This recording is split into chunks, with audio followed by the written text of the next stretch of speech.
Class 9th exams पास आ गए हैं। याद करो, जब तुम 8 से इस क्लास में आए थे तो तुमने कितने बड़े बड़े सपने देखे थे, कितने बड़े बड़े ड्रीम्स देखे थे कि इस क्लास के अंदर तुम 90% लाओगे, 95% लाओगे, अपने पेरेंट्स का नाम रोशन करोगे, उन्हें प्राउड फील करवाओगे। और किस कंडीशन में हो तुम? डर लग रहा है? लग रहा है ना कि पूरा साल खराब हो गया है, आखिर कैसे तुम इतने अच्छे मार्क्स अचीव कर पाओगे? क्या अब भी तुम्हारे एग्जाम के अंदर जितने भी दिन बचे हैं, 1 दिन, 2 दिन, 10 दिन, 15 दिन, क्या अब भी अच्छे मार्क्स लाना पॉसिबल है या फिर नहीं? तो पता है मेरा आंसर क्या है? बिल्कुल है, बिल्कुल है। मैंने कई सालों से इतने सारे स्टूडेंट्स को देखा है ना जिन्होंने अचीव करा है, और आज मैं एक ऐसा कमबैक प्लान दूंगा जिसकी मदद से ये जो क्लास 9th है ना, इसको तुम फोड़ने वाले हो। हाय एवरीवन, मैं हूं आप सभी का अपना प्रशांत भैया।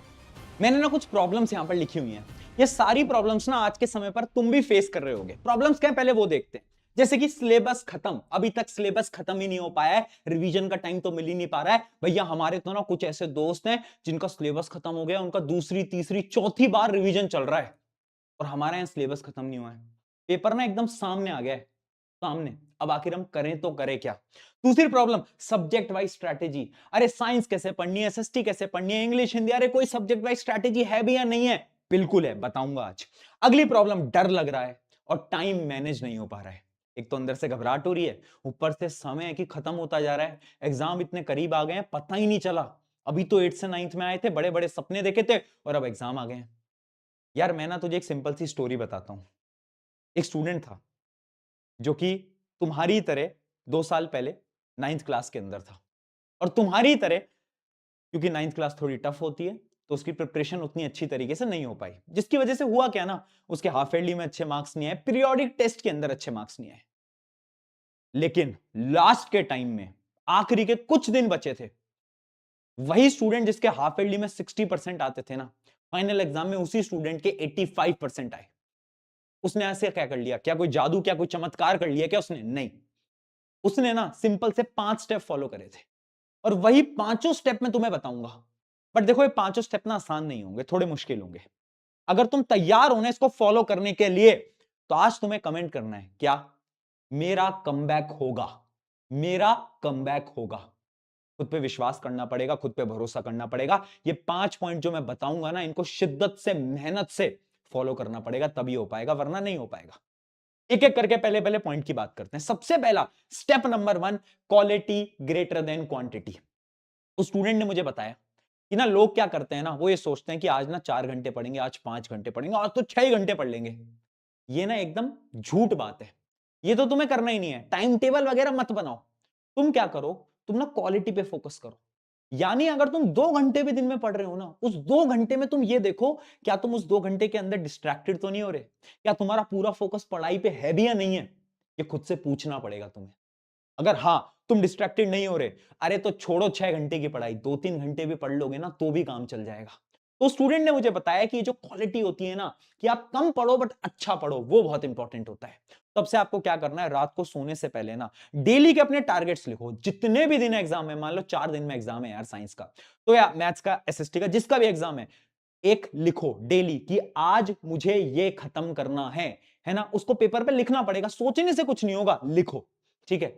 और रात को चेक करो अगले दिन क्या तुम उसको अचीव कर पाए। जिस जिस टारगेट को तुम अचीव कर पाए ना, उस टारगेट पे ना ऐसे टिक लगाओ, एक एक करके टिक लगाओ। और जब तुम उस टिक को लगाओगे ना, तो अंदर से ना स्ट्रेंथ आएगी, अंदर से कॉन्फिडेंस आएगा। वो कॉन्फिडेंस बहुत जरूरी है, ट्राई करना, बहुत अच्छी स्ट्रैटेजी है।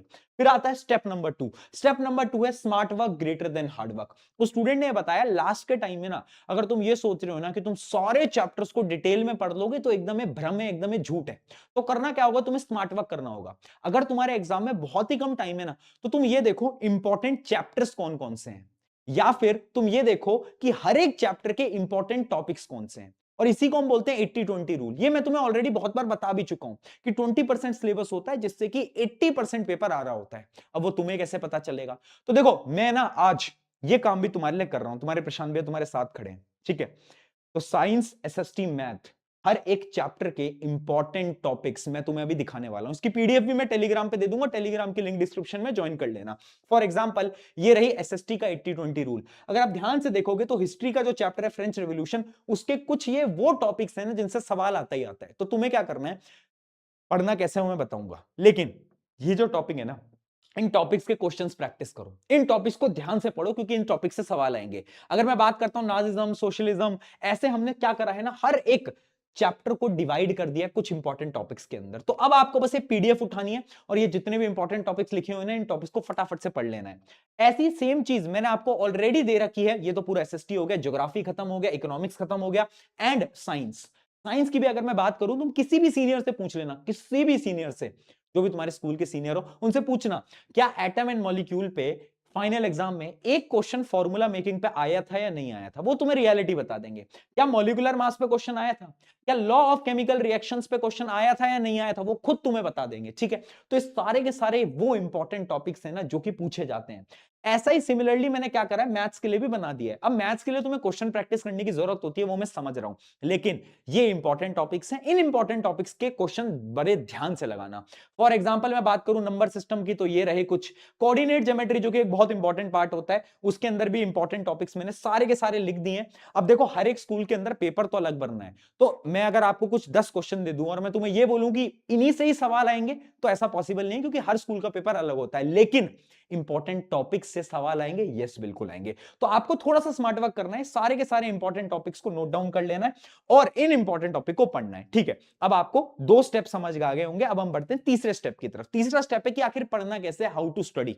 देखो, कम टाइम है, करना क्या है, फटाफट से ना, ये जो वन शॉट है ना, साइंस की वन शॉट मैंने इस चैनल पे बना रखी है, बेस्ट है। एक बार पढ़ोगे ना, 1.5 से 2 घंटे के अंदर ना तुम्हें सारे चैप्टर, एक एक चैप्टर में आपको बस 1.5-2 घंटा लगाना है, आपके खत्म हो जाएंगे। ठीक है, जो जो चैप्टर आपके वीक है उन चैप्टर को पढ़ लो, सबको पढ़ने की जरूरत नहीं है, जो भी आपके वीक है उनको वन शॉट से पढ़ लो। तो सबसे पहले वन शॉट करोगे, क्वेश्चन प्रैक्टिस करोगे। क्वेश्चन प्रैक्टिस कहां से करोगे, मैं वन शॉट में बहुत क्वेश्चन प्रैक्टिस कराता हूं, लेकिन फिर भी एक्स्ट्रा क्वेश्चन के लिए तुम एनसीईआरटी करो और जो तुम्हारे स्कूल के पास्ट ईयर पेपर है वो तुम्हें करने होंगे। एंड देन बात आती है रिवीजन की। तो रिवीजन हम कैसे करने वाले हैं, तुम्हारे प्रशांत भैया वहां पर भी तुम्हारे साथ है। तुम्हारी डिमांड आई थी मैराथन की, तो मैराथन हमने लगा दी है। ठीक है, नेक्स्ट टॉपर्स का जो अपना चैनल है उसके ऊपर मैराथन सेशन ऑलरेडी चल रहे हैं। अगर आप देखोगे तो एसएसटी की मैराथन की भी डेट्स हैं, मैथ्स की मैराथन भी होने वाली है, जो कि शोभित भैया लेंगे, एसएसटी में दिगराज सर, एंड साइंस में मैं। तो ये 3 दिन 9, 10, 11, इन तीनों दिन के अंदर केमिस्ट्री, बायोलॉजी, फिजिक्स आपकी खत्म कर देंगे और इन मैराथन्स के अंदर इंपॉर्टेंट क्वेश्चंस भी हो जाएंगे एंड पूरी की पूरी थ्योरी आपका रिवीजन हो जाएगा बेस्ट तरीके से। ठीक है, कुछ बच्चे ऐसे हैं जिनका इससे पहले ही पेपर हो जाएगा, तो तुम्हें क्या करना है, रैपिड रिवीजन मैंने बना रखे हैं, उनसे आप रिवीजन कर लो, रैपिड रिवीजन से आप रिवीजन कर लोगे। ठीक है जी, बहुत बढ़िया। अब बढ़ते हैं अगले स्टेप की तरफ, जो कि है टाइम मैनेजमेंट। अब सवाल ये आता है कि इतने कम टाइम में आखिर हम सारी चीजों को मैनेज कैसे करें। यार देख यार, अब ना वो पल आ गया है जब तुम्हें टाइम खेलने कूदने के लिए, मोबाइल फोन गेम्स के लिए थोड़ा सा साइड रखना पड़ेगा। सिर्फ कुछ दिनों की बात है, तुम्हें भी पता है, मुझे भी पता है, ये कुछ दिन ना लग जाओ। पूरे साल भर मैंने आकर तुम्हें ये नहीं बोला कि मेहनत करनी पड़ेगी, बहुत मेहनत लगानी पड़ेगी, लेकिन ये कुछ दिन है, इस कुछ दिन कर लो मेहनत। मैंने बहुत बच्चों को देखा है जिनके यहां से यहां पर स्कोर इंप्रूव हुआ, तुम्हारा भी हो सकता है, बिल्कुल हो सकता है यार। डरना नहीं है, घबराना नहीं है। तो जो टाइम मैनेजमेंट की प्रॉब्लम है, इसका सिंपल सा सॉल्यूशन है कि अब ना तुम्हें पढ़ने का टाइम नहीं बनाना, तुम्हें अलग अलग चीजों का टाइम बनाना है। फॉर एग्जाम्पल, तुम्हें यह पता होना चाहिए कि तुम 1 घंटे मोबाइल फोन चलाओगे, बस तुम्हारे सारे टाइम फिक्स्ड होने चाहिए कि चलो मोबाइल फोन 1 घंटे, इधर जाना 1 घंटे, उधर जाना 1 घंटे। पढ़ने का टाइम मत बनाओ, क्योंकि पूरे टाइम तुम्हें पढ़ना ही है, अब बाकी और कुछ नहीं करना। ये आखिरी के कुछ दिनों में पूरे टाइम तुम्हें पढ़ना पड़ेगा, मेहनत करनी पड़ेगी। फाइनली आते हैं हमारा लास्ट स्टेप, जो कि है ओवर थिंकिंग। मुझे पता है ओवर थिंकिंग हो रही है। पहली बात ना, तुम्हारे मन में ये सवाल चल रहा है ना कि यार आपने तो अपने पेरेंट्स को वो जो प्राउड फील तुम करवा सकते थे वो तुम नहीं करवा पा रहे हो। ऐसा बिल्कुल भी नहीं है यार। ठीक है, तुम बहुत अच्छा करोगे, एग्जाम्स के अंदर भी, लाइफ के अंदर भी, मुझे भरोसा है। अब ये जो ओवर थिंकिंग है ना, इसका सोल्यूशन सिंपल सा है। एक पेपर लो, उस पेपर पे ना जो भी तुम्हारे दिमाग में थॉट आ रहे हैं ना, वो सारे थॉट्स लिख दो, सारे थॉट्स। यार अगर मार्क्स अच्छे नहीं आए तो मम्मी पापा क्या बोलेंगे, टीचर क्या बोलेंगे, मैं तो छोटी क्लासेस में टॉपर हुआ करता था, टॉपर हुआ करती थी, अब मैं क्या, स्कूल में मेरी इज्जत खराब हो जाएगी। जितने भी थॉट्स आ रहे हैं लिख दो। जब तुम लिखोगे ना तो तुम्हें रियलाइज होगा कि आधे जो थॉट्स हैं ना, ये तो बेकार थॉट्स हैं, इनका तो कुछ करना ही नहीं है, और वो तो तुम काट दो। जब तुम लिखते हो ना तो आधी प्रॉब्लम ऑटोमेटिकली सॉल्व हो जाती है। तो लिखो, एक पेपर पे आज बैठ के लिखना इस वीडियो के बाद प्लीज। ओवर थिंकिंग की प्रॉब्लम आपके यहां पर खत्म हो जाएगी, ठीक है। अब मैं आपको कुछ फाइनल स्ट्रैटेजी बताने जा रहा हूं। हर एक जो आपके सब्जेक्ट वाइज स्ट्रैटेजी होती है, जैसे कि मैथ के लिए आपको क्या करना है, revise all formula and practice numerical. Numerical की प्रैक्टिस करो प्लीज, एनसीईआरटी करो, एनसीईआरटी एक्सरसाइज करो, आरडी शर्मा करो, जो करना है करो, बट आपको क्वेश्चन प्रैक्टिस करना पड़ेगा। साइंस के लिए डायग्राम विद लेबलिंग याद रखना, वेरी इंपॉर्टेंट, डायग्राम की प्रैक्टिस आपको करनी पड़ेगी। उसके साथ साथ आंसर राइटिंग की भी प्रैक्टिस करो, वेरी इंपॉर्टेंट। अगला इंग्लिश हिंदी। इंग्लिश हिंदी में ना आपको ये जो ग्रामेटिकल मिस्टेक्स होती है ना, इनको थोड़ा अवॉइड करना है एग्जाम में जब भी जाओ, क्योंकि इसके नंबर कट सकते हैं। तो ग्रामेटिकल मिस्टेक बिल्कुल नहीं करनी है, स्पेलिंग एरर बिल्कुल नहीं करनी है। तो थोड़ी बहुत प्रैक्टिस करोगे लिखने की, तभी ये चीजें हो पाएंगी। एसएसटी में क्या करना होगा, एसएसटी में तुम्हें 2-3 बार रिवाइज करना होगा, तभी चीजें याद हो पाएंगी। इतना जल्दी याद नहीं होता एसएसटी में, मुझे पता है, लेकिन जब तुम 1-2 बार रिवाइज करोगे ना, जब तुम कीवर्ड पकड़ोगे कि अच्छा इस आंसर में ये वाला कीवर्ड लिखना होता है, तो तुम्हारी चीजें आसान हो जाएंगी। तो ये थी हमारी पूरी की पूरी क्लास 9 की स्ट्रैटेजी। क्लास 9 में प्रशांत भैया साथ हैं, क्लास 10th में तो प्रशांत भैया साथ होंगे। याद रखना, बिल्कुल भी डरना नहीं है, घबराना नहीं है, बस याद रखना कि I am proud of you. ये एग्जाम बहुत अच्छा होगा, जाओ एग्जाम देकर आओ, टेक केयर।